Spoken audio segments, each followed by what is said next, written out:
talking about Aurionpro Solutions this morning. Ashish Rai, the CEO, is joining us for more. So now what's the sort of the news trigger? Aurionpro Payments, which is a subsidiary of Aurionpro Solutions, has received final authorization from the Reserve Bank of India to operate as an online payment aggregator through its payments brand AuroPay. So you're going to have one more in a market which is quite fragmented, honestly. Ashish, let me start with that question. Congratulations on the payment aggregator license.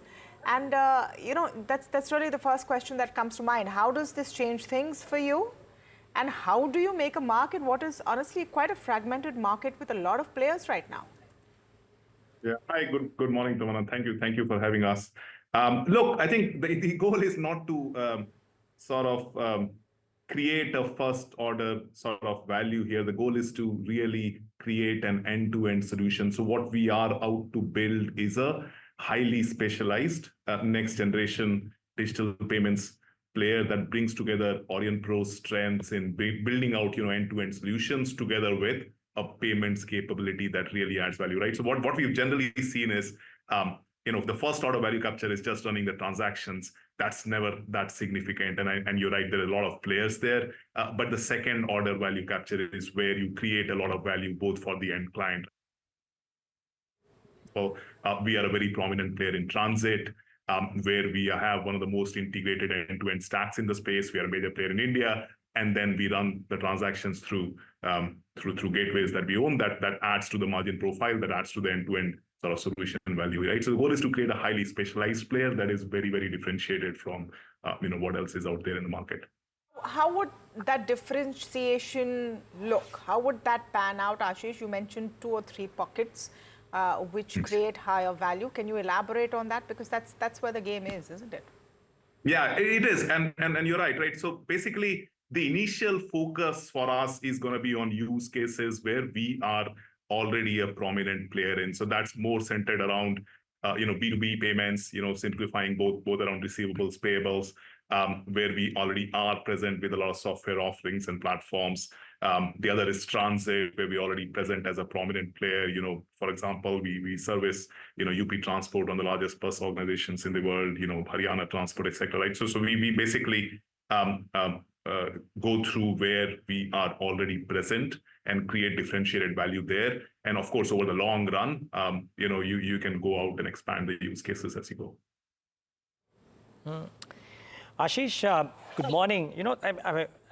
Viewers, just for putting this into perspective, something happened with the market recognition of what Aurionpro must be trying to do. Because if you look at Aurionpro charts over the last 2 years or 3 years or 5 years, you will see suddenly from April or March 2023, the stock has gone into a tizzy.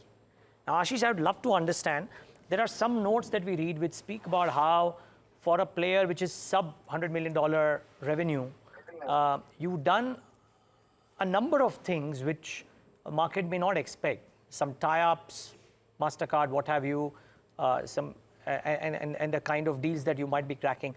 Just love to understand, how do you visualize, as the person who's heading this firm and leading it into its new orbit, how do you visualize the next 4 to 5 years for Aurionpro from where you are right now, both in terms of the work that you're doing and 2, in terms of what it could turn out into numbers? Neeraj, thank you. Great questions. First of all, just minor clarification, we are no longer a sub $100 million player. Okay. Right. So we crossed it. The guidance this year is to go to 1150 to 1200 crores, right? So where we'll be.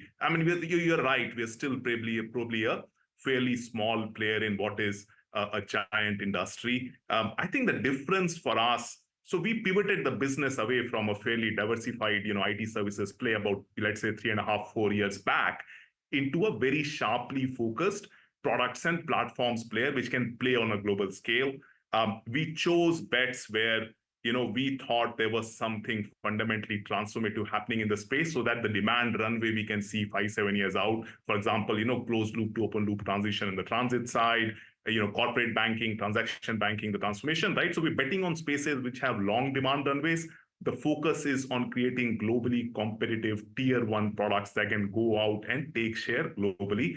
And I think that is the recognition from the market that you're talking about. That it's still early days. It's been a 3.5 years since we pivoted, and of course, we've been growing at a CAGR of 35% and doing, EBITDAs at 22 odd, which I think the market sort of respects. But I think it's still a long play to create a global tech powerhouse. We have a stated ambition in terms of our vision 2030 to be a top 3 global player in each of the spaces that we've chosen, and we are out to play that game. I think we've got a strong ticket to play that game, and time will tell, how successful we get. Okay, so can I extend that point? I'm not asking you for a formal guidance, but if you want to be a top 3 player, and let's assume you are number 3 and not necessarily number 2 or number 1, I'm giving that leeway. If you're a top 3 player in each of those segments, what does it take your company size to? Because you're right, you're growing at 30% CAGR on the revenue front. On the bottom line front, you're doing even better. And maybe that's because of some of the past issues that happened, the depreciation in 2021, what have you. I'm just trying to understand from where you are right now in 2024, just above that $100 million mark, what do you become if you become top 3 in each of those segments? Yeah, so Neeraj, I think, look, the externally published, we've not published a forward guidance that far out, and being a sort of responsible firm, we won't. But the way to look at it is this, right? I think each of these spaces, whether it's the transformation on the corporate banking side, whether it's we think the entire world will move from closed loop to open loop on the transit side over the next, let's say 5-7 years. Whether it's data centers and cloud, where we've got one of the strongest propositions in the business. Each of these spaces is a double-digit billion-dollar space. Enterprise AI, where we're betting hugely, is probably a $1 trillion space, right? So the goal is not to say what you could become by 2030, because of course, if you just kept doing 30-35% CAGR for till 2030, you'll probably not be a top 3 global player, right? So the long term, over 2030, the goal is to go out and contest for global leadership. The short term, we keep guiding 30-35% because we think that's a disciplined way of growing the business rather than trying to bite more than you can chew, right? So I think that is the idea. At some point, you will hit an inflection point where some of these spaces you can really take the growth up, right? When we feel comfortable about scaling the enterprise at a faster pace, and we are not carrying any major risks to delivery reputations and all that stuff, right? So I think that is the way to look about it. Each of these spaces is a double-digit, multi-billion-dollar space, and a top 3 global player would be a very prominent player. We're thankful, there's some investors who are willing to bet on us and join us on the journey to create this enterprise. And we believe very strongly that eventually Indian IT has to move away from pure services play into creating your own IP, creating our own products, creating our own brands, and we are out to sort of make that difference a little bit. To that end, Ashish, what is going to be the R&D focus for FY25? I know it's always been between 8 to 10% of your overall revenues. Can you give us a sense there? Also, was interested to know about Arya.ai and how you're integrating it into this entire plan. Yeah, so Tamana, what we are doing is R&D. Typically, the way we run our business is we expense out all our R&D. So the 22% EBITDA comes out net of expense R&D, right? We are spending this year we're planning to spend this year about 110 to 115 crores on R&D spend. Last year, that number was at about 82-83 crores, right? So it's a significant part, about 9.5% of the firm's top line goes into creating new products, creating new solutions.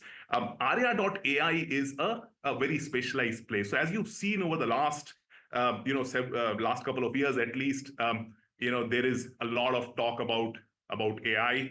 On one side, you have the Gen AI place where there is a lot of investment going into foundation models, LLMs, which is all good. There may be a few winners out of that game, but by and large, that is one end of the play. The second end of the play where we are focused on, and we don't see too many players focused on, is how do you create value for the enterprise in addition to all the Gen AI plays out there, right? Which is where we already provide applications to banks, for example, where you're using mission critical applications to run your business processes, right? How do you really bring together a grown-up AI ML capability at every point on the business workflow?